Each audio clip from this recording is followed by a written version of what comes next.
শৈশদী মাদ্রাসা ঐতিহাসিকভাবে 100 বছর আগের মাদ্রাসা।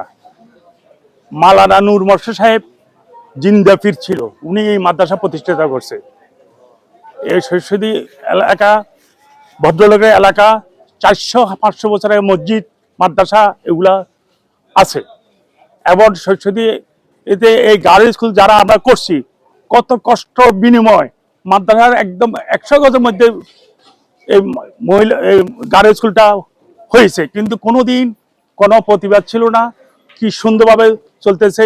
আর শৈশদীতে রাষ্ট্রীয় পদক 21 পদক পাবার 3 জন লোক আছে, গ্যাস কাওয়াল চৌধুরী, কাইয়ুম চৌধুরী, বেলাল চৌধুরী। এদের বাড়ি শৈশদীতে, এই শৈশদী চৌধুরী বাড়ি।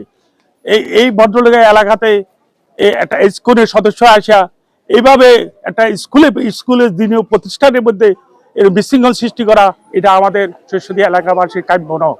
আমরা এগুলা তীব্র প্রতিবাদ জানাচ্ছি। আসসালামু আলাইকুম রহমতুল্লাহ।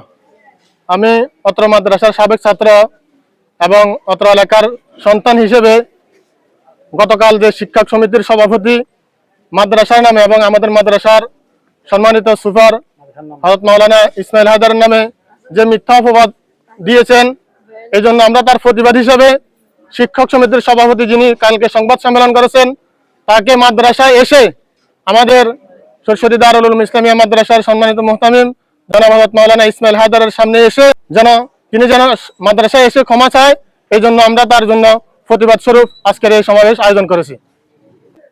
আসসালামু আলাইকুম রহমতুল্লাহ। তার মাধ্যমে আমি আমাদের এই শৈশদী ঐতিহ্যবাহী শৈশদী দারুল উলুম ইসলামিয়া মাদ্রাসা সম্পর্কে কিছু কথা বলতে চাই। এটা এত বেশি ঐতিহ্যবাহী, এখানে পৃথিবীর বিভিন্ন দেশের আপনার নাগরিকেরা এখানে পড়ালেখা করে এবং বাংলাদেশের প্রত্যন্ত অঞ্চলের শিক্ষার্থীরা এখানে পড়ালেখা করে।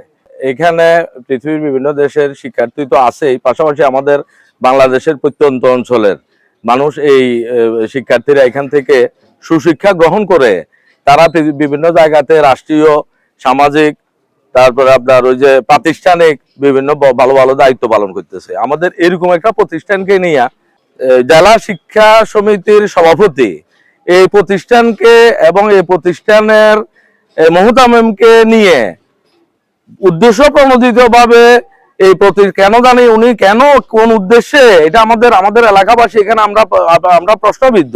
আমরা ওনার কাছে প্রশ্ন করতে চাই আপনার মাধ্যমে যে আপনি কোন উদ্দেশ্যে এইরকম একটা ঐতিহ্যবাহী প্রতিষ্ঠানের প্রতিষ্ঠান এবং প্রতিষ্ঠানের মুহতামিমকে জড়াই আপনি মিথ্যা তথ্য প্রচার করছেন। এর আমরা মানে তীব্র নিন্দার আর কোনো ভাষা আমাদের নাই।